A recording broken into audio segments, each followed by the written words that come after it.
Ders 1. Saatlikli bir yaşam tarzını sürdürmek. Kulağa idare edilebilir geliyor. Sağlıklı ve aktif kalmak için başka neler yapabilirim? Besleyici yemekler yemek çok önemlidir ve bol su içmek de aynı derecede önemlidir. Kesinlikle. Beslenmeme çeşitli meyve ve sebzeleri dahil etmeye çalışıyorum. Harika bir yaklaşım. Çeşitlilik, çeşitli vitamin ve mineralleri almanızı sağlar. Ayrıca formda kalmak için düzenli egzersizi rutinime dahil etmek istiyorum. Harika bir fikir. Keyif aldığınız aktiviteler bulmak, bu aktiviteye devam etmenizi kolaylaştıracaktır. Kesinlikle. Denge için kardiyoyu biraz kuvvet antrenmanıyla birleştirmeyi düşünüyorum. Kulağa sağlam bir plan gibi geliyor. Sağlıklı bir yaşam tarzını sürdürmenin anahtarı tutarlılıktır. Baslamak ve bu değişikliklerin refahimi nasıl olumlu yönde etkilediğini görmek için heyecanlıyım.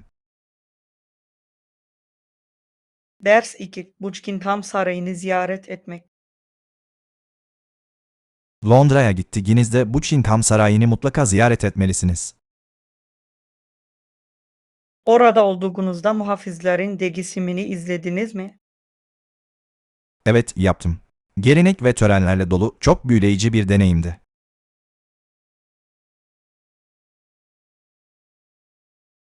Hayal edebiliyorum. Muhafızların titizliği ve disiplini görülmeye değerdi. Kesinlikle.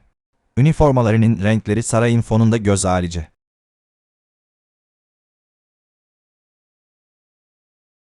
Harika bir fotoğraf fırsatı. Unutulmaz kareler yakaladın mı? Oldukça fazla fotoğraf çektim. Sarayın etrafındaki atmosfer o kadar canlı ve hayat dolu ki. Harika. Seyahat etmeyi bu kadar zenginleştiren şey işte bu tür deneyimler. Kesinlikle katılıyorum. Her ziyaret bana tarih ve kültür hakkında yeni bir şeyler öğretiyor. Ders 3. Sporlarda uyuşturucu testi. Olimpiyat oyunlarında uyuşturucu testlerinin nasıl başladığını ve insanlık spor tarihinde önemli bir dönüm noktasının nasıl oluşturduğunu düşünmek ilginçtir. Kesinlikle. Spor müsabakalarında adalet ve dürüstlüğün saklanması yolunda önemli bir adımdı. Daha önce sporcular performans artırıcı maddeleri hiçbir zararı olmadan kullanıyorlardı. Evet ve adil rekabetin ne anlama geldiği konusunda ciddi etik soruları gündeme getirdi. Kesinlikle. Uyuşturucu testinin getirilmesi, tüm yarışmacılar için rekabet koşullarının eşitlenmesine yardımcı oldu. Evet, öyle. Üstelik sporcuları kısa yollar yerine antrenmanlarına ve dokal yeteneklerine odaklanmaya teşvik etti. Bunun sportmenlik ruhu açısından son derece önemli olduğunu düşünüyorum. Kesinlikle. Atletizmde başarının anahtarının sıkı çalışma ve özveri olması gerektiği fikrini pekiştiriyor. Yıllar içinde yeni maddelerle başa çıkabilmek için test yöntemlerinin nasıl geliştiğini merak ediyorum. Ders 4. Seyahat planları. Fransa, İtalya ve İspanya'yı gezmeyi düşünüyorum. Nereleri görebileceğime dair önerileriniz var mı? Bunlar harika seçimler. Her ülkenin kendine özgü cazibesi ve cazibesi var. Kesinlikle. Fransa'da Eiffel Kulesi'nin mutlaka görülmesi gereken bir yer olduğunu duydum. Kesinlikle. Ayrıca Louvre Müzesi'ni de kaçırmayın. İnanılmaz sanat eserlerine ev sahipliği yapıyor. Harika öneriler. Peki İtalya'da öne çıkan yerler var mı? Venedik ve Muhteşem kanallarıyla asla yalnız bir seçim yapamazsınız. Roma'nın tarihi ise nefes kesici. Bunları listeme ekleyeceğim. Peki ya İspanya? Barcelona'nın mimarisi, özellikle Gaudi'nin eserleri gerçekten dikkat çekici. Mutlaka ziyaret edin. Hepsi harika görünüyor. Kültürleri keşfetmek ve içlerine dalmak için sabırsızlanıyorum. Ders 5: Yaban hayatı harikaları. Burasının ne kadar güzel olduğuna inanamıyorum. Ağaçlara ve açık gökyüzüne bakın. Gerçekten muhteşem ve düşünün, şanslıysak yaban hayatını bile görebiliriz. Kesinlikle her zaman bir geyik dogal ortamında görmek istemişimdir. Sence yanımıza dürbün almalı mıyız? Evet, harika bir fikir. Dürbün, karşılaştığımız hayvanları daha yakından görmemize yardımcı olacak. Peki ya atıştırmalıklar? Yürüyüşün insanı çok acıktırdığını duydum. Kesinlikle. Maceramız için yanımıza biraz kuru yemiş karışımı ve belki de birkaç sandviç almalıyız. Kulağa harika geliyor. Ayrıca kesif sırasında susuz kalmamak için yanımıza bol su almalıyız. İyi düşünmüşsün. Özellikle güneşte uzun süre kalacaksak bol su içmek çok önemli. Kars lastiğimiz anları ölümsüzleştirmek için yanımıza bir fotoğraf makinesi almayı da düşünsek mi acaba? Ders 6: Tarihi hazineler. Bu bölgedeki tarihi yerler hakkında çok şey duydum. Siz herhangi birini ziyaret ettiniz mi? Henüz değil ama görülmeye değer bazı büyüleyici yerler olduğunu okudum. Sizce hangileri mutlaka görünmeli? Eski kaleyi mutlaka görmemiz gerektiğini düşünüyorum. Tarihi açıdan zengin ve muhteşem manzaralara sahip. Kulağa ilginç geliyor. Tarih ve güzel manzaraların bir araya gelmesini seviyorum. Ayrıca yakındaki müzeyi de unutmayın. Orada yerel kültürü yansıtan sergiler var. Özellikle ziyaret edeceğimiz bölgenin tarihi hakkında yeni şeyler öğrenmekten yanayım. Ayrıca her bir sitenin tarihi önemi hakkında daha derinlemesine bilgi edinmek için rehberli bir tura katılabiliriz. Harika fikir. Böylece hiçbir ilginç hikayeyi veya gerçeği kaçırmayacağız. Ders 7: Grup dinamikleri. Az önce 4. grupta olduğumuzu öğrendim. Bu da organize olmamız gerektiği anlamına geliyor. Evet, bizim için planlanan her türlü aktiviteye hazırlıklı olduğumuzdan emin olalım. Grup projesi için stratejimizi tartışmamız gerektiğini düşünüyor musunuz? Kesinlikle. Hepimizin rollerimizi ve ne yapılması gerektiğini anlamamız önemli. Öncelikle her bireyin güçlü yönlerini belirleyerek, bunları etkili bir şekilde kullanabilmenizi öneriyorum. Akıllıca bir yaklaşım. Herkes güçlü yönlerini ortaya koyarsa kendini daha fazla dahil hisseder. Ve belki de proje boyunca herkesi bilgilendirmek için bir grup sohbeti kurabiliriz. Bu fikri çok beğendim. İletişimi kolaylaştıracak ve kimsenin kendini dışlanmış hissetmemesini sağlayacak. Ayrıca teslim tarihlerine ve sorumluluklara uymanıza yardımcı olacak. Ders 8: Sürdürülebilir seçimler. Son zamanlarda sürdürülebilirliği uygulamalarında önceliklendiren şirketleri inceliyorum. Harika. İşletmelerin çevresel etkilerini göz önünde bulundurmaları çok önemli. Kesinlikle. Sürdürülebilir şirketleri desteklemenin gerçek bir fark yaratabileceğine inanıyorum. Dikkatinizi çeken markalar oldu mu?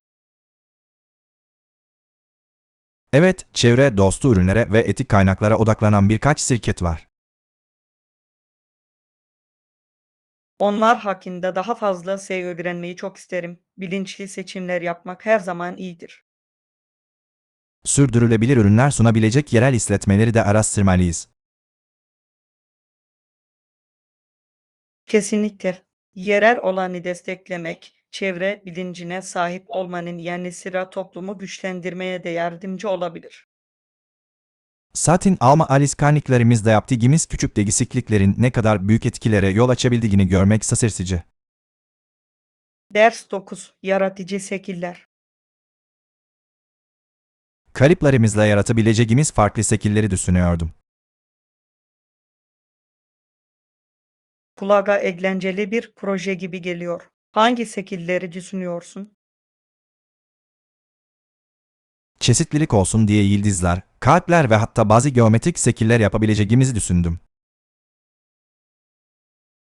Harika fikirler. Farklı kalıplar kullanmak, yaratımlarımızı kesinlikle daha ilginç hale getirecektir. Ve renklerle de deneyler yapabiliriz. Renkleri karıştırarak eşsiz sonuçlar elde edebiliriz.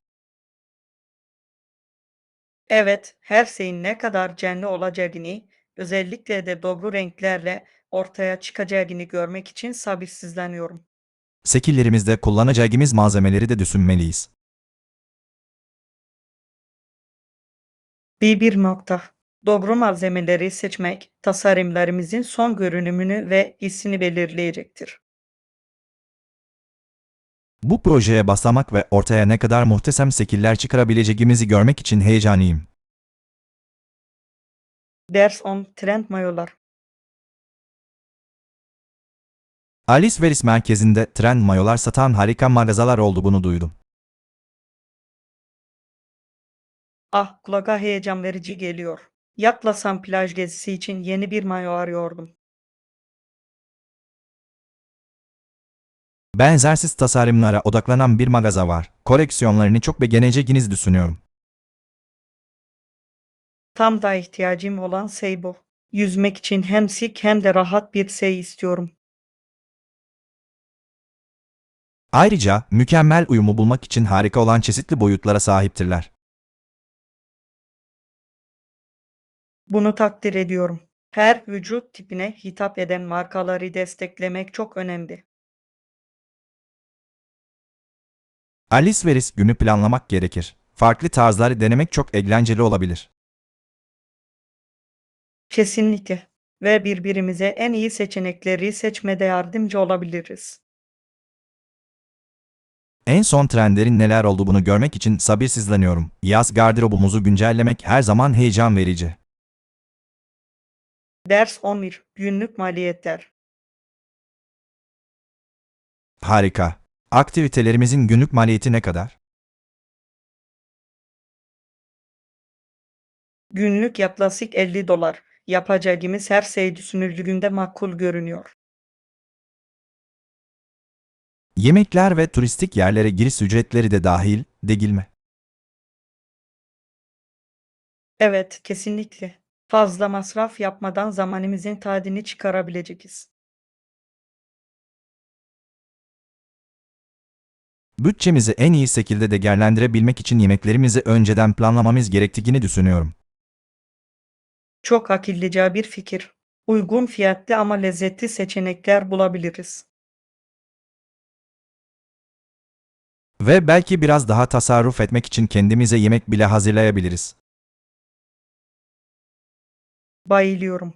Birlikte yemek pişirmek eğlenceli bir deneyim ve bak kurmanın harika bir yolu olabilir. Genel olarak, maliyetlerimizi etkili bir şekilde yönetirken harika vakit geçireceğimiz anlaşılıyor. Ders 12. Çevre dostu temizlik. Evet, çevreye zarar vermeden temizlik yapmanın yollarını arıyorum. Harika bir hedef. Kullanabileceğimiz o kadar çok doğal alternatif var ki. Sirke ve karbonatın çeşitli temizlik hislerinde kullanılabileceğini okudum. Bunlar harika seçenekler. Etkili ve gezegenimiz için güvenliler. Bu da herkesin kazandığı bir durum.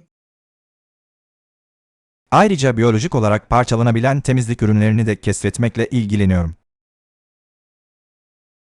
Evet, bunlar doğal olarak parçalandıkları ve çevreyi kirletmedikleri için harika bir seçim olabilir. Ayrıca kendin yap temizlik çözümlerine de göz atmalıyız. Kendimiz yapmak eğlenceli olabilir.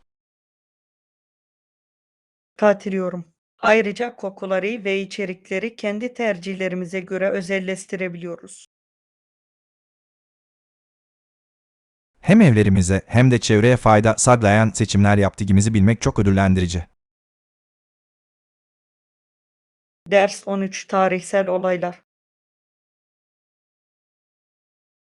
Ve Kizilderililer barizçil oldular. Ancak 1609'un sonlarında Smith beklenmedik bir olayda yaralandı.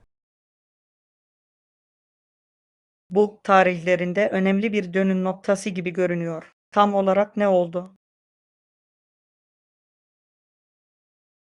Smith bir çatışma sırasında yaralandı ve bu durum yerel kabilelerle olan ilişkileri önemli ölçüde etkiledi. O anın her iki taraf için de ne kadar kritik olduğunu tahmin edebiliyorum. Evet, bu durum onların gelecekteki etkileşimlerini etkileyen dinamiklerde bir değişime yol açtı. Tarih çok ilgi çekicidir. Bu olayları anlamak geçmişten ders çıkarmamıza yardımcı olur. Kesinlikle. Tarihin bugünümüzü ve geleceğimizi nasıl şekillendirdiğini anlamak çok önemli. O dönemi ve günümüz toplumuna olan etkisini daha fazla araştırmayı çok isterim.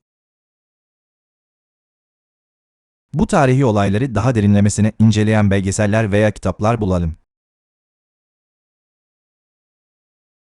Ders 14 Akşam yemeği hazırlıkları.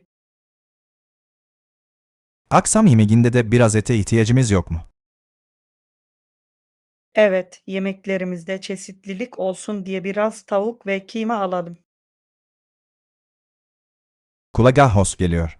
Lezzetli bir sote veya belki de birkaç hamburger yapabiliriz. Her iki fikri de çok beğendim. Akşam yemeği planlarımız için seçenekler olması güzel olacak. Etin yanında sebze de tüketmeyi düşünmeli miyiz?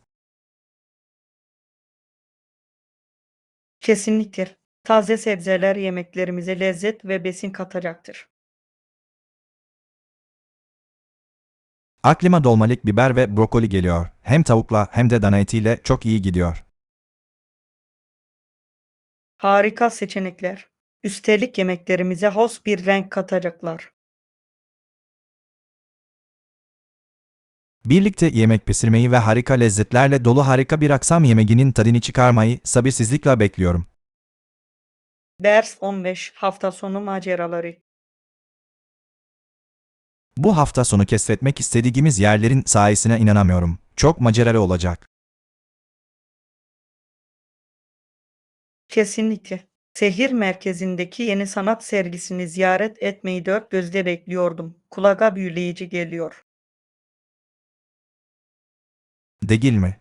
Ayrıca parktaki yemek festivalinde denenmesi gereken muhteşem yerel yemekler olacak. Ah, etrafta dolaşırken havaya yayılan nefis kokuları şimdiden hayal edebiliyorum. Ve duyduğum o gizli kitapçıya mutlaka gitmeliyiz. Belki orada nadir bulunan şeyler vardır. Evet, kitaplarla dolu, hatta belki de eşsiz hediyelik eşyalarla dolu, şirin bir yer keşfetme fikrini seviyorum. Akşam saatlerinde gerçekleşecek açık hava konserini de unutmayalım. Günü sonlandırmak için mükemmel bir yol olacak. Kulağa inanılmaz geliyor. Önce bir şeyler atıştırıp sonra konsere gitmeyi planlamalıyız. Kabul ediyorum. Tüm bu deneyimleri sizinle paylaşmak için sabırsızlanıyorum. Unutulmaz olacak. Ders 16 Irk deneyimler. Buraya ilk gelişim olduğu için burada sunulan her şeyin tadını çıkarmak istiyorum. Harika bir yaklaşım. Yeni yerleri keşfetmek her zaman heyecan vericidir ama aynı zamanda acele etmemelisiniz. Kesinlikle. Bölgenin tarihini gerçekten anlamak için rehberli bir tur ayarlamayı düşünüyordum. Bu akıllıca bir fikir, bilgili bir rehbere sahip olmak deneyimi gerçekten artırabilir. Ayrıca bizi, Alisildik seyahat rehberlerinde yer almayan gizli hazinelere de götürebilirler. Kesinlikle. Kendine özgü bir çekiciliği olan Alice Silmis'in dışında yerleri keşfetmeyi seviyorum. Ve her an ölümsüzleştirmek istiyorum. Bu yüzden bu macerayı hatırlamak için bol bol fotoğraf çekeceğim. İşte ruh bu. Fotoğraflar, yaşanmışlıkları uzun süre sonra bile yeniden yasamanın harika bir yoludur. Bu geziden kalan tüm hikayeleri ve anıları memleketimdeki arkadaşlarımla paylaşmak için sabırsızlanıyorum. Ders 17 Hafiza kutuları. Hey, hiç anı kutusu yaptın mı? Bence de değerli eşyaları saklamanın çok güzel bir yolu. Evet, bir tane var. Hayatımın benim için çok şey ifade eden farklı anlarına ait duygusal eşyalarla dolu. Harika. Orada ne tür şeyler saklıyorsunuz? Eski mektuplarım, konserlerden aldığım bilet köklerim ve hatta bana güzel anılar hatırlatan birkaç fotoğrafım bile var. Bunlar çok değerli hatıralar gibi duruyor. Sanırım ben de kendime bir tane yapmak istiyorum. Kesinlikle yapmalısınız. Bu çok kişisel bir proje ve yolculuğunuz üzerine düşünmenize olanak tanıyor. Nostaljik hissettiğimde veya sadece gülümsemek istediğimde o anıları yeniden hatırlama fikrini seviyorum. Bugün kim olduğumuzu şekillendiren anlara geri dönüp bakmak çok rahatlatıcı olabilir. Ani kutumun hayatımın bir hikayesini anlatmasını istiyorum. Her bir eşya farklı bir bölümü temsil ediyor. Ders 18 Sürüs güvenliği. Elbette öğrenci bir şoförün yine de çok dikkatli olması gerekir. Şoförlük hafife alınmaması gereken büyük bir sorumluluktur. Kesinlikle. Araçta her zaman rehberlik edecek bir uzman veya ehliyetli sürücünün bulunması şarttır. Bu iyi bir nokta, deneyimli birinin olması yolda güven oluşturmanıza gerçekten yardımcı olabilir. Ayrıca farklı sürüş durumlarıyla nasıl başa çıkılacağına dair ipuçları da verebilirler ki bu da paha biçilmezdir. Kesinlikle. İlk sürüş derslerimde gergin hissettiğimi hatırlıyorum ama bir eğitmenin olması bana çok yardımcı oldu. Evet, bu destek çok büyük fark yaratıyor. Önemli olan pratik yapmak ve becerilerinizi kademeli olarak geliştirmek. Ve trafik kurallarını öğrenmek herkes için, özellikle de yeni sürücüler için çok önemlidir. Kesinlikle. Direksiyon bazında ne kadar güvende hissederseniz hissedin. Güvenlik her zaman ilk sırada gelmelidir. Yeni sürücülerin acele etmeden, zaman ayırarak yola çıkmalarının çok önemli olduğunu düşünüyorum. Ders 19 Yolunuzu bulmak. Vay canına, çok etkileyici. Sonunda yolunu buldun mu, yoksa yardım mı alman gerekti? Birkaç kez yol tarifi sormak zorunda kaldım ama bu benim için çok değerli bir öğrenme deneyimiydi. Harika. Yardım istemek, normalde aklınıza gelmeyecek yeni yerleri keşfetmenize yol açabilir. Kesinlikle. Bazen yerel halk nereye gidileceği ve ne görüleceği konusunda en iyi ipuçlarını verir. Yerel halkla sohbet ederek bölgenin kültürünü tatma fikrini seviyorum.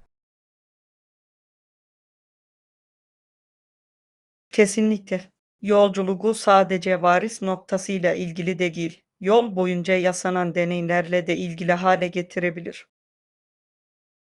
Ayrıca, kendinizi kaybolmuş hissettiğinizde yardım istemenin normal olduğunu hatırlatan iyi bir hatırlatıcıdır. Kesinlikle. Herkes bunu yaşamıştır ve çoğu insan yol arkadaşına yardım etmekten mutluluk duyar. Ben o belirsizlik anlarının aslında en iyi hikayelerden bazılarının ortaya çıkmasına yol açabileceğini düşünüyorum. Ders 20. Sahilde dinlenme. Orada zamanımın çoğunu sahilde dinlenerek ve kristal berraklıktaki sularda snorkelle yüzerek geçirdim. Kulağa kesinlikle cennet gibi geliyor. Plaj, dinlenmek ve doğayla iç içe olmak için mükemmel bir yer. Gerçekten öyle. Suda yüzmeyi ve altında yüzen rengarenk balıkları izlemeyi çok severdim.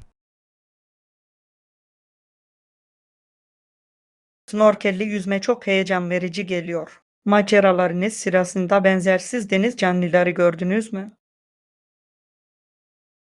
Evet, birkaç canlı mercan resifi ve hatta zarifçe süzülen bir deniz kaplumbağası gördüm. Vay canına, unutulmaz bir deneyim olmalı. Bir deniz kaplumbağasını yakından görmeyi hep istemişimdir. Gerçekten öyleydi. Suyun içinde olmak ve böylesine bir güzellikle çevrili olmak büyülü birse. Hayal edebiliyorum. Dalgaların sesi ve güneşin sıcaklığı çok rahatlatıcı olmalı. Kesinlikle. Günlük stresi unutup enerjinizi tazelemenin mükemmel bir yolu. Ders 21. Öleriye bakmak. Sabırsızlanıyorum. Eğlenceli aktivitelerle ve harika arkadaşlıklarla dolu muhteşem bir gün olacak. Ben de sabırsızlanıyorum. Planımıza sadık kalıp her anın tadını birlikte çıkaralım. Kesinlikle. O zaman cumartesi 10:30'da görüşürüz, değil mi? Evet, harika. Maceramız başlayana kadar günleri sayacaktım.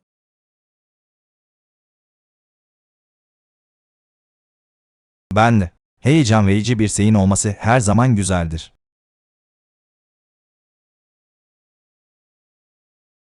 Kesinlikle. Bu gezileri planlamak bize harika anılar yaratma şansı veriyor. Ve bu deneyimleri arkadaşlarla paylaşmak harika, her şeyi daha keyifli hale getiriyor. Katılıyorum. Birlikte geçirdiğimiz zamanı en iyi şekilde de değerlendirelim ve keşfedebildiğimiz kadar keşfedelim. Kesinlikle. Bakalım o gün bize ne gibi sürprizler hazırlayacak. Ders 22. Uygun konumlar. Gezi planlarken uygun bir lokasyon her zaman büyük bir avantajdır. Her şeyi çok daha kolay hale getirir. Harika. Burayı nasıl buldun? İnternette yerel turistik yerleri ararken buna rastladım ve hemen gözüme çarptı. Harika bir araştırma yapmışsın gibi görünüyor. Gizli hazineleri bulmak planlarımızı gerçekten geliştirebilir. Kesinlikle. Ayrıca her yere yakın olmak, keşfetmeye ayırdığımız zamanı en üst düzeye çıkarabileceğimiz anlamına geliyor. Kesinlikle. Maceramıza başlamak için can attığımızda uzun yolculuk süreleri konusunda endişelenmek zorunda kalmamayı seviyorum. Ve programımızda esneklik olması güzel, istersek daha fazla aktivite ekleyebiliriz. Evet, bu spontanelik en güzel deneyimlerden bazılarını yaşamanıza yol açabilir. Yakınlarda başka neler olduğunu görmek için heyecanlıyım. Keşfetmek eğlenceli olacak. Ders 23. Kendini ifade etmek. Kendimizi ifade etmek hayatımızın çok önemli bir parçasıdır. Bireyselliğimizi sergilememize olanak tanır. Kesinlikle katılıyorum. Kendimizi ifade etmenin yollarını bulmak özgürleştirici ve tatmin edici olabilir. Kesinlikle. İster sanat, ister moda, isterse hobilerimiz olsun, kim olduğumuzun bir yansımasıdır.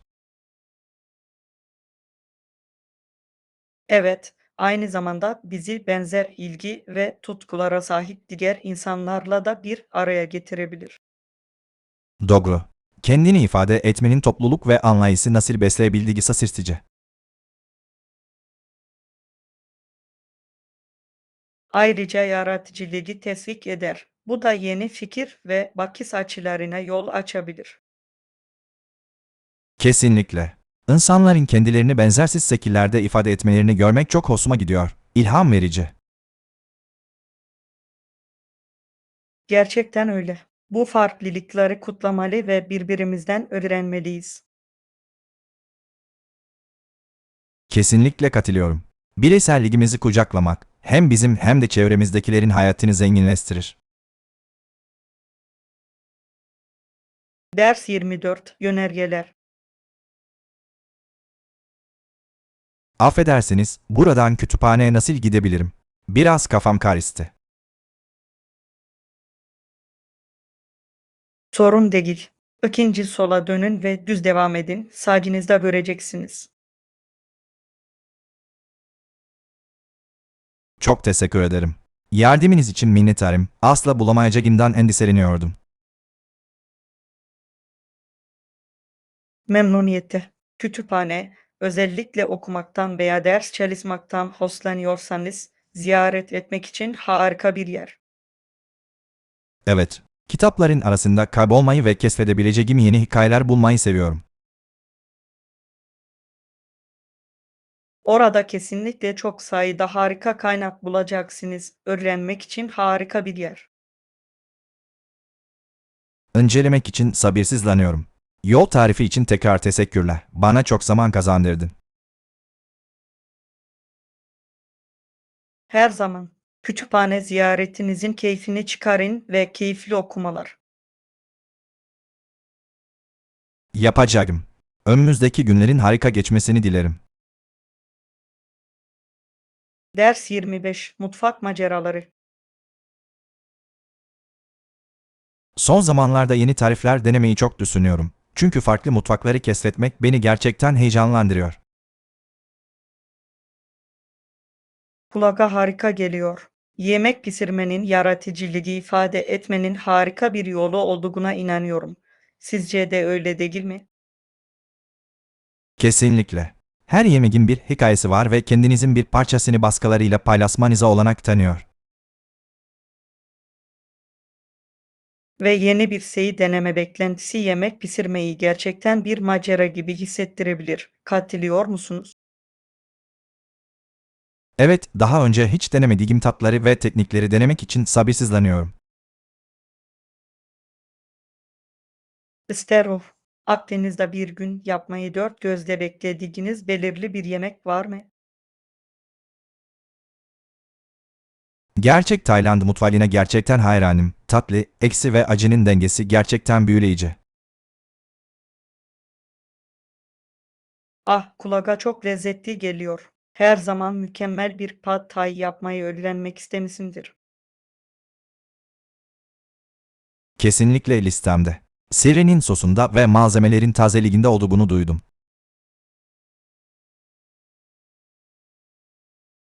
Ders 26 Lanet güvenlik. Biliyor musun, köpeklerin özellikle güvenlik söz konusu olduğunda ne kadar harika arkadaşlar olabileceğini düşünüyordum. Doğru. İnanılmaz bir farkındalık duygusuna sahipler ve içgüdüsel olarak sahiplerini koruyabiliyorlar. Ayrıca sadik ve sevecendirler, bu da onlara her aileye harika bir katkı yapar. Kesinlikle. Ama aynı zamanda sahip olduğunuz diğer güvenlik önlemlerini de göz önünde bulundurmanız önemli, değil mi? Evet, güvenliğe yönelik kapsamlı bir yaklaşım gerçekten gönül rahatlığınızı artırabilir. Alarm veya kamera gibi özel sistemleriniz var mı? Bir güvenlik kameram var ve evimi her yerden izleyebileceğimi bilmek rahatlatıcı. Çok akıllıca. Teknolojiyi bir köpeğin doğal içgüdüleriyle birleştirmek kazandıran bir strateji gibi görünüyor. Kesinlikle. Özellikle evde olmadığım zamanlarda bir köpeğin varlığının ekstra bir güvenlik katmanı sağladığını hissediyorum. Ders 27. Öğle yemeği ve dil. İngilizce konuşan arkadaşlarımla vakit geçirmenin çok zenginleştirici olduğunu düşünüyorum. Dil becerilerimi geliştirmeme gerçekten yardımcı oluyor. Harika. Ana dili İngilizce olan kişilerle sohbet etmek, ders kitaplarında sıklıkla gözden kaçan içgörüler edinmenizi sağlayabilir. Kesinlikle. Öğle yemeği toplantılarımızdan keyif alıyorum çünkü bunlar sadece yemekle ilgili değil, aynı zamanda bağ kurmak ve öğrenmekle de ilgili. Kesinlikle. Birlikte yemek yemek, fikirlerinizi özgürce paylaşabileceğiniz rahat bir atmosfer yaratır. Ve sohbet ederken yeni lezzetleri denemek deneyimi daha da keyifli hale getiriyor. Öğle yemeklerinde paylaşmayı en çok sevdiğiniz mutfak hangisi? İtalyan yemeklerini çok seviyorum. Makarna ve pizza her zaman ilgi çekicidir ve kültür hakkında ilginç sohbetlere yol açarlar. Kulağa çok lezzetli geliyor. Yemek yerken yemek hakkında konuşmak deneyimi gerçekten zenginleştirebilir diye düşünüyorum. Evet ve bu çoğu zaman yemek pişirme ve yemek yemeyle ilgili yeni ifadeler ve kelimeler öğrenmemize yol açar. Ders 28. Bahçe Zaferi. Yemyeşil ve canlı bir bahçe görmek çok tatmin edici bir şey, öyle değil mi? Kesinlikle. Savdikli bir çim ve bahçe eve çok fazla güzellik ve huzur katabilir. Özellikle açık havada toplantılar düzenlediğinizde yaratıcı sıcak atmosferi çok seviyorum. Evet, aynı zamanda doğayla bağ kurmak ve rahatlamak için de harika bir fırsat sunuyor. Bahçemle ilgilenmeye daha fazla zaman ayırıyorum ve onun yeşerdiğini görmek beni çok mutlu ediyor. Harika. Ne tür bitkileriniz var? Çiçekler ve sebzelerden oluşan bir karışımım var. Her biri kendine özgü bir çekicilik ve amaç katıyor. Kulağa harika geliyor. Kendi yiyeceğini yetiştirmenin çok tatmin edici bir deneyim olduğunu düşünüyorum. Gerçekten öyle.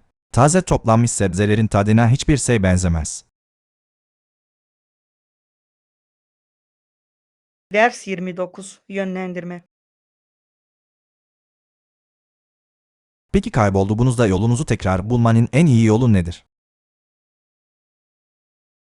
Genellikle birine yol tarifi sorarım. Yola geri dönmenin en hızlı yolu bu. Sizce de öyle değil mi? Kesinlikle. Ve bazen ekstra rehberlik için elinizde bir harita veya GPS bulundurmak faydalı olur. Evet, ama bazen, özellikle de yürüyorsanız sadece önemli noktalara dikkat etmeniz gerekir. Doğru. Trafik ışıklarında sadece nerede döneceğim gibi önemli noktaları hatırlamanın faydalı olduğunu düşünüyorum. Harika bir strateji. Her şey çevrenizin farkında olmakla ilgili. Kesinlikle.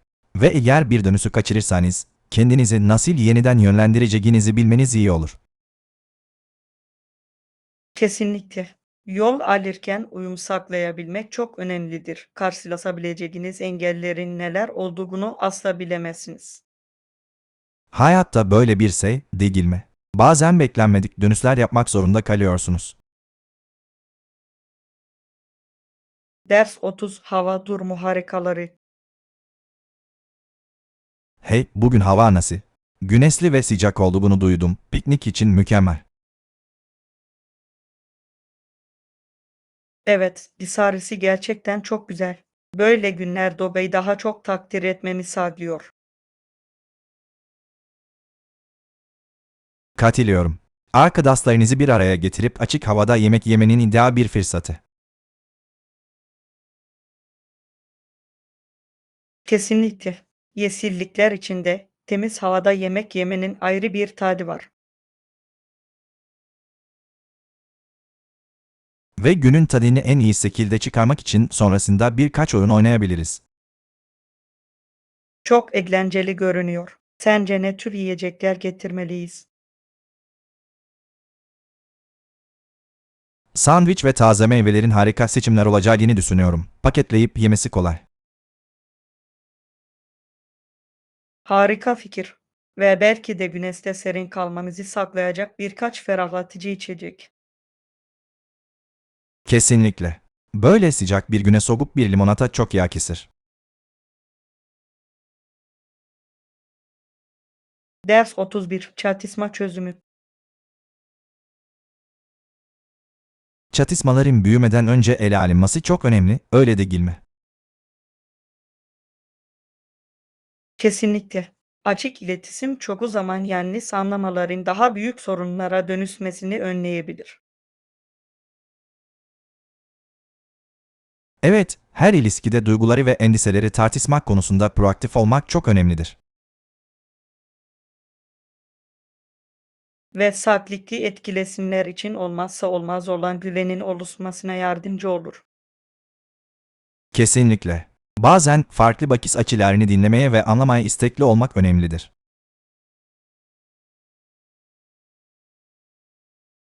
Katılıyorum. Uzlaşmaya da açık olmalıyız. Çünkü bu birbirimizin görüşlerine saygı duyduğumuzu gösterir. Ise önemli bir nokta. Ortak bir zemin bulmak çoğu zaman daha iyi çözümlere yol açabilir. Evet ve önemli olan birbirimize karşı değil, birlikte çalışmaktır. Çözüm sürecini çok daha sorunsuz ve yapıcı hale getiriyor. Ders 32 kaliteli giyim. Giyim alışverişine çıktığınızda kalite konusunda ne düşünüyorsunuz? Gerçekten de tutturulabilir de tutturulamayabilir de. Beklentilerin gerçeklerle uyuşmadığı deneyimlerim oldu. Anlıyorum. Bu yüzden satın almadan önce mutlaka yorumları okurum. Akıllıca bir hareket. Yorumlar, ürün açıklamasında yer almayan bilgiler saklayabilir. Kesinlikle. Diğer müşterilerin deneyimlerine gizlice göz atmak gibi.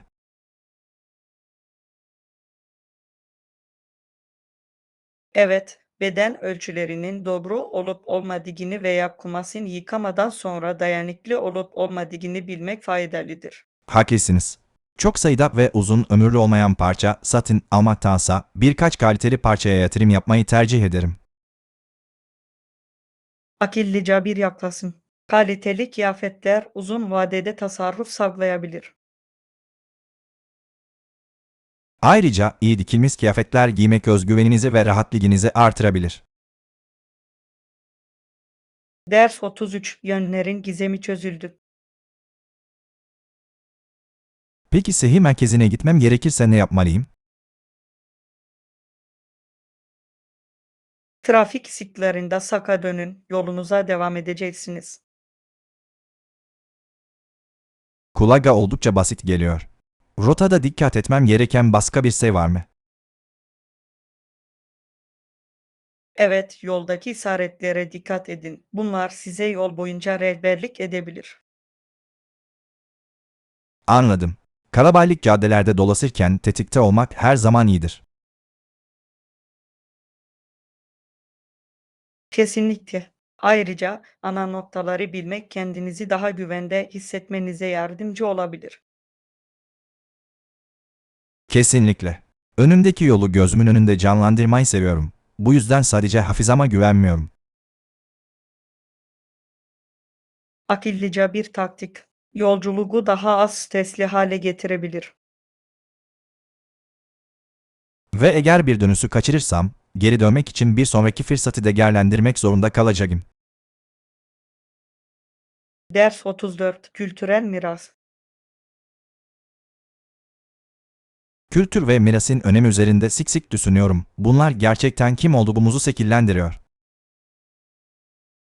Kesinlikle katılıyorum. Köklerimize baktık almak ve tarihimizi anlamak hayati önem taşıyor. Özellikle de dünya genelinde kültürlerin ne kadar çeşitli ve zengin olabileceğini düşündüğünüzde. Evet, bu büyük ortak mirası takdir etme ve koruma konusunda bir sorumluluk hissediyorum. Kesinlikle. Sanki gittiğimiz her yere atalarımızdan bir parçayı yanımızda taşıyormuşuz gibi. Bu değerlerin başkalarıyla paylaşılmasının anlayış ve saygıyı geliştireceğine inanıyorum. Kesinlikle. Ortak noktalarda buluşurken farklılıklarımızı kutlamak önemli.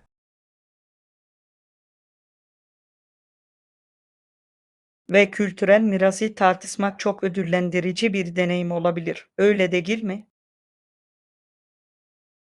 Kesinlikle. Daha derin bablara yol açabilecek bir diyalogun kapısını açar. Ders 35. Depo sorunları. Biliyorsunuz, bir depoyu işletmek, özellikle de ekipmanları yenilemek söz konusu olduğunda, finansal kaynakları gerçekten tüketebilir. Kesinlikle maliyetler hızla artabilir ve şirketlerin bu kadar çok harcama yapmasını haklı çıkarması zorlaşabilir. Doğru, özellikle de maliyetleri azaltmaya daha fazla odaklanmış olabilecek diğer havayollarıyla rekabet etmek zorunda kaldıklarında. Doğru, eğer hiçbir havayolu şirketi iyileştirmelere yatırım yapmak istemezse bu uzun vadede ciddi operasyonel sorunlara yol açabilir. Kesinlikle öyle ve bu durum sinir bozucu çünkü bu yükseltmeler güvenlik ve verimlilik açısından olmazsa olmaz. Kesinlikle modern ekipmanlar olmadan rekabette geri kalma riskiyle karşı karşıyalar. Ayrıca ekipman eskidikçe onarımları da daha pahalı hale geliyor ve bu da kısır bir döngü yaratıyor. Evet ve bu gerçekten bazı şirketlerin böylesine zorlu bir ortamda nasıl ayakta kalmayı başardıklarını merak etmenize neden oluyor. Her şey stratejik planlamaya ve fonlarını akıllıca tahsis etmelerine bağlıdır. Ders 36. Tasarruf magazası hazineleri. Son zamanlarda benzersiz ürünler bulmak için bazı ikinci el mağazalarına gittim. Bu her zaman bir macera. Kulağa heyecan verici geliyor. Gözünüze çarpan bir elbise veya üst bulabildiniz mi? Evet, kesinlikle muhteşem birkaç vintage elbise buldum. Vay canına. Vintage parçalar çoğu zaman çok karakterli oluyor ve gerçekten eşsiz olabiliyor. Kesinlikle. Her parçanın kendine özgü bir hikayesi ve cazibesi olması hoşuma gidiyor. Orada olduğunuz süre içerisinde başka ilginç bir şeyle karşılaştınız mı? Ayrıca sapka ve çanta gibi kişiliğinizi yansıtan bazı harika aksesuarlarla da karşılaştım. Harika. Tasarruf mağazaları, bütçenizi zorlamadan benzersiz moda ürünlerini keşfetmek için harika yerlerdir. Kesinlikle katılıyorum. Sanırım bunu alışveriş rutinimin düzenli bir parçası haline getireceğim. Ders 37. Bütçe dostu buluşlar. Özellikle temel ihtiyaçlarımızı karşılarken bütçemize uygun ürünler bulmanın çok önemli olduğunu düşünüyorum. Kesinlikle. Bulduğun harika fırsatların bağlantılarını paylaşmamı ister misin? Bu gerçekten çok yardımcı olur. Evet, lütfen. Ne kadar çok seçeneğimiz olursa, birlikte o kadar iyi kararlar alabiliriz. Hemen göndereceğim. Bütçenizi sarsmayacak harika ürünler buldum. Kulağa harika geliyor. Bana bu konuda yardımcı olmak için zaman ayırdığınız için teşekkür ederim. Hiç sorun değil. Bir fırsatlar bulmayı seviyorum. Benim için adeta bir hazine avı gibi. Ben de aynısını düşünüyorum. Ayrıca ihtiyacımız olanı alırken tasarruf etmek her zaman güzeldir. Kesinlikle. Bu arada indirimleri ve kampanyaları da takip edelim. Kesinlikle. Birlikte neler keşfedebileceğimizi görmek için heyecanlıyım. Ders 38 gün batımının huzuru. Harika. Kumarın üzerinde uzanıp güneşin batışını izlemeyi çok seviyorum. Çok huzurlu bir deneyim. Kesinlikle. Gün sona ererken gökyüzündeki renklerin büyülü bir yanı var. Evet, turuncu ve pembenin o canlı tonları gerçekten nefes kesici. Katılıyorum. Rahatlamak ve günü değerlendirmek için mükemmel bir zaman. Ayrıca dalgaların yavru sesini duymak da sakinleştirici atmosfere katkıda bulunuyor. Kesinlikle. Rahatlamak ve anın tadını çıkarmak için mükemmel bir fon oluşturuyor. Sanırım sadece bunun için bir sahil gezisi planlamalıyız. Çok ferahlatıcı olurdu.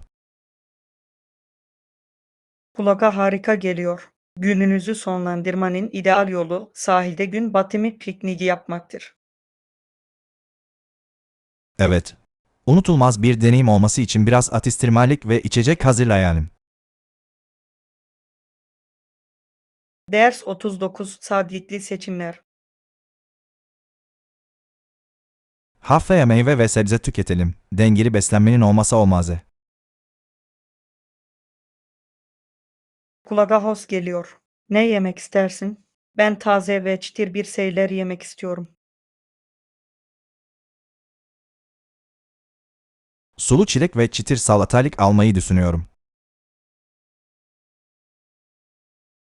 Harika seçimler. Çilekler atıştırmalık olarak mükemmeldir ve salatalıklar salatalarda çok ferahlatıcıdır.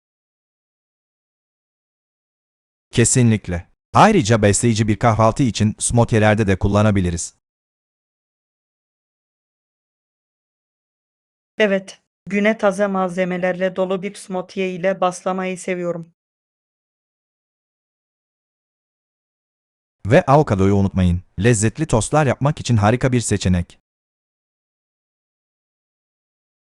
Kesinlikle. Avokado tostu benim için kahvaltıların vazgeçilmezi. Hem lezzetli hem de doyurucu. Almak istediğimiz her şeyin bir listesini yaparım ki hiçbir şeyi unutmayalım. Ders 40 spor salonu rutinleri. Spor salonunda genellikle ne kadar zaman geçiriyorsunuz? Ben genellikle 1 saat civarını hedefliyorum. Kulağa doğru geliyor. Bazen belirli bir hedef üzerinde çalışıyorsam biraz daha zorluyorum.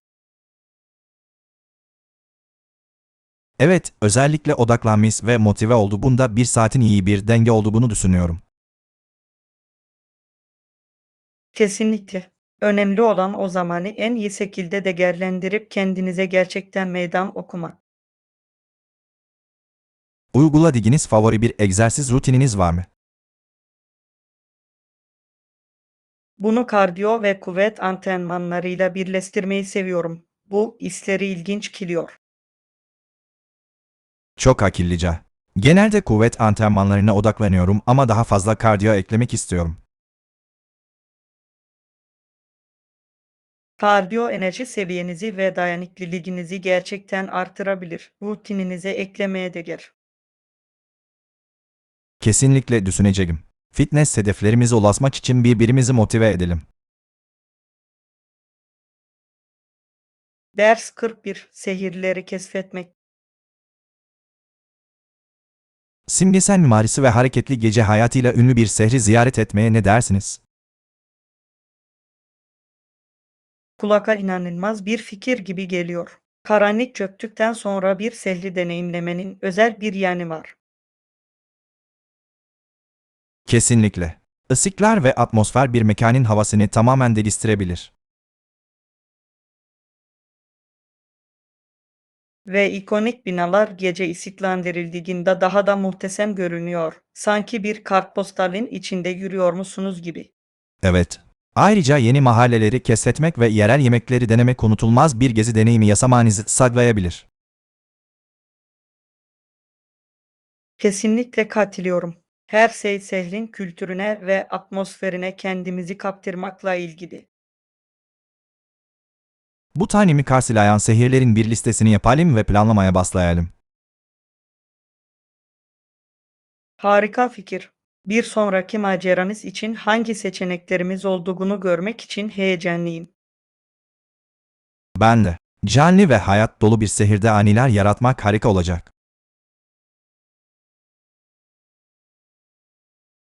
Ders 42 Açık iletişim.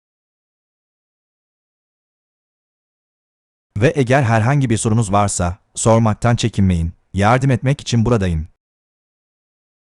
Çok naziksiniz. Açık iletişim her şeyi çok daha kolaylaştırır. Kesinlikle. Herkesin aynı fikirde olmasını sağlamak için bunun önemli olduğuna inanıyorum. Evet, bu aynı zamanda güven oluşturmanın ve işbirliğini teşvik etmenin de harika bir yoludur. Kesinlikle. Ne kadar çok iletişim kurarsak süreç o kadar sorunsuz ilerler.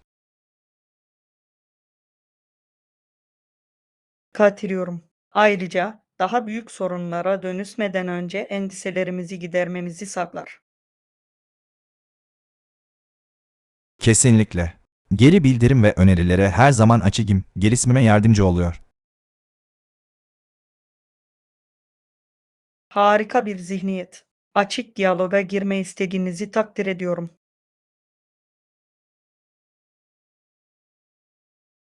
Teşekkürler. Birlikte olumlu ve üreten bir ortam yaratabiliriz. Ders 43 Tarihsel bağlam. Kendi kafası Smith'in kafasına çarparak serbest bırakıldı ve James sona geri döndü. Bu oldukça ilginç bir hikaye. Gerçekten öyle. Bu ilk yerleşimlerin tarihi büyüleyici olaylar ve karakterlerle dolu. Kesinlikle. O dönemlerde karşılaştıkları zorlukları düşünmek inanılmaz. Evet, yerleşimciler ile yerli halklar arasındaki ilişkiler karmaşık ve çoğu zaman çalkantılıydı. Kesinlikle. Bu dinamikleri anlamak, o döneme dair daha net bir resim elde etmenizi sağlayabilir. Aynı hataları tekrarlamamak için geçmişten ders çıkarmanın önemli olduğunu düşünüyorum. Kesinlikle. Tarih, bugün hayatımıza uygulayabileceğimiz değerli dersler sunar. Evet, bu olayların ulusun geleceğini nasıl şekillendirdiğini keşfetmek her zaman ilgi çekicidir. Bu tarihi hikayelerin bazılarını daha derinlemesine incelemeyi çok isterdim. Ortaya çıkarılacak çok şey var. Ders 44 Tarihsel zorluklar. 1813 baharında çaresizlik içindeki tüm eyaletin kasat sürükleneceği sanılıyordu. Ne çalkantılı bir zamandı. Çatışma ve değişim zamanlarında istikrarın ne kadar kırılgan olabileceğini gerçekten ortaya koyuyor. Kesinlikle. Hem liderler hem de vatandaşlar üzerindeki baskı çok büyük olmalı. Evet, bu tarihsel bağlamları anlamak, atalarımızın yasadığı mücadeleleri anlamanıza yardımcı olur. Kesinlikle. Bu olayların gelecek nesilleri nasıl etkilediğini düşünmek büyüleyici.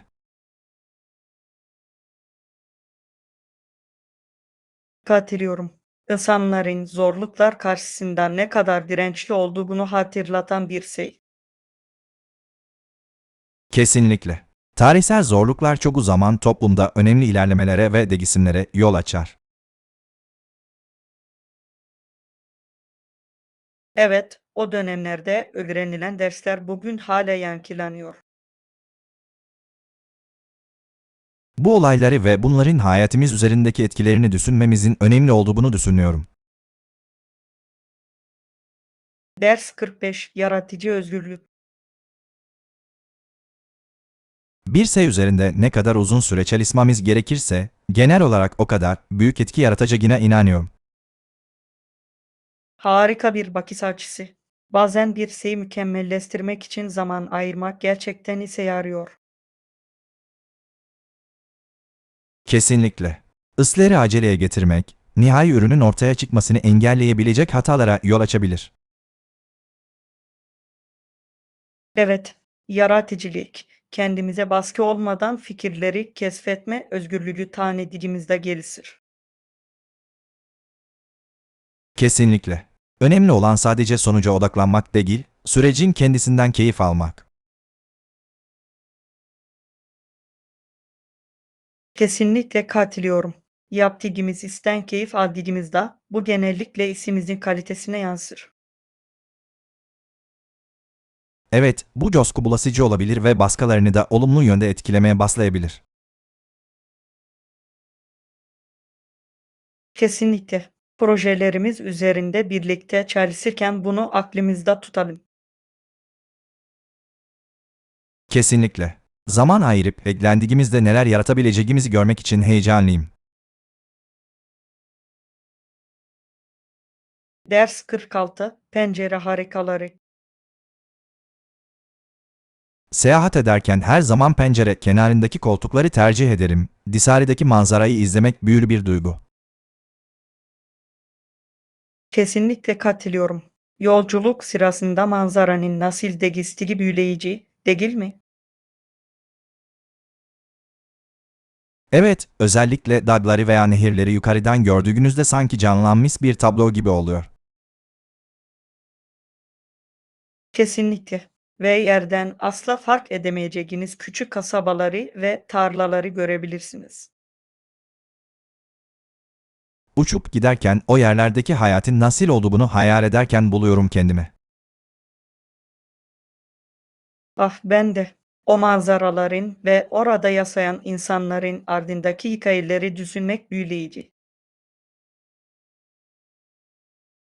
Ve güneş battığında gökyüzündeki renkler nefes kesici olabilir. İşte en güzel yani bu. Altın saat her şeyi o kadar güzel, neredeyse gerçeküstü gösteriyor ki. O anları fotoğraf makinemle yakalamayı çok seviyorum. Sanki anilerimin anlık görüntüleri gibiler. Ders 47 Balık Arkadaşlar. Japon balıklarının akvaryumlarında birbirleriyle nasıl etkileşime girdiklerini hiç fark ettiniz mi? Evet, birbirlerinin yakınında yüzüyorlar ve sanki oyun oynuyorlar gibi görünüyorlar. Değil mi? Sanki eğlence ve merakla dolu, kendilerine ait küçük bir dünyaları varmış gibi. Biliyorum. Onların etrafta koşturmasını izlemek çok eğlenceli ve beni her zaman gülümsetiyor. Ayrıca renkleri de o kadar canlı ki, tankin içinde adeta canlı bir sanat eseri gibi duruyor. Birlikte yüzdüklerinde kişiliklerinin ne kadar belirgin olduğunu görebiliyorsunuz. Kesinlikle. Bazen kendi aralarında kendi yöntemleriyle mi iletişim kurduklarını merak ediyorum. Harika olurdu. Yüzerken aralarında neler konuşabileceklerini bir düşünün. Sanırım onlar da bizim birlikte vakit geçirmekten keyif aldığımız gibi, birbirlerinin arkadaşlığından da keyif alıyorlar. Ders 48 Benzersiz konaklamalar. Yakın zamanda ayıp bile yaşadığım eşsiz deneyimi sizinle paylaşmak isterim. Gerçekten mi? Onu bu kadar özel kılan neydi? Aslında konaklamamızı dekorasyondan planlanan aktivitelere kadar tamamen kişiselleştirebildik. Kulağa harika geliyor. Deneyiminizi kişiselleştirmek büyük bir fark yaratabilir. Gerçekten öyle. Kendimizi evimizden uzakta bir evde hissettik. Bu da yolculuğu daha da keyifli hale getirdi. Bu fikri çok beğendim. Sanki sadece size özel bir tatil yapmış gibi. Kesinlikle. Ayrıca ev sahibi çok cana yakindi ve bize yerel mekanlar konusunda harika önerilerde bulundu. Bu o kadar kişisel bir dokunuş katıyor ki yeni bir yeri keşfetmeyi daha da heyecanlı hale getiriyor. Evet. Ve diğer misafirlerle de tanıştık. Bu da kendimizi küçük bir topluluk gibi hissetmemizi sağladı. Ders 49. Sakespeare'in etkisi. Sakespeare'in dile pek çok kelime kazandırdığını biliyor muydunuz? Evet, duydum. Eserlerinin yüzyıllar boyunca İngilizceyi nasıl şekillendirdiğini düşünmek büyüleyici. Kesinlikle. Bugün kullandığımız birçok ifade onun oyunlarından ve sonelerinden gelmektedir. Kesinlikle. Dil konusundaki yaratıcılığı gerçekten dikkat çekici ve günümüz yazarlarını etkilemeye devam ediyor. Onun etkisini tartışmanın, İngiliz dilinin zenginliğini takdir etmemize yardımcı olacağını düşünüyorum. Evet, dilin zaman içinde nasıl evrildiğini ve uyum sağladığını görmek şaşırtıcı. Onun daha az bilinen eserlerini keşfetmeyi ve keşfedebileceğim yeni ifade biçimlerini görmeyi çok isterim. Harika bir fikir gibi görünüyor. Gelin sihirlerine ve oyunlarına birlikte bakalım. Sabırsızlanıyorum. Bu, dil ve edebiyat anlayışımız derinleştirmenin eğlenceli bir yolu olacak. Ders 50. Etkili zaman yönetimi. Zamanımı etkili bir şekilde yönetmeye çalışıyorum. Görevleri önceliklendirmek önemli. Kesinlikle. Öncelikleri belirlemek, en önemli görevlerin önce yapılmasını sağlamaya yardımcı olur. Evet. Büyük projeleri daha küçük parçalara bölmenin onları daha az bunaltıcı hale getirdiğini sıklıkla görüyorum. Akıllıca bir yaklaşım. Tek seferde bir adıma odaklanmanızı ve ilerlemenizi takip etmenizi sağlar. Kesinlikle. Ayrıca bu küçük başarıları kutlamak beni devam etmeye motive ediyor.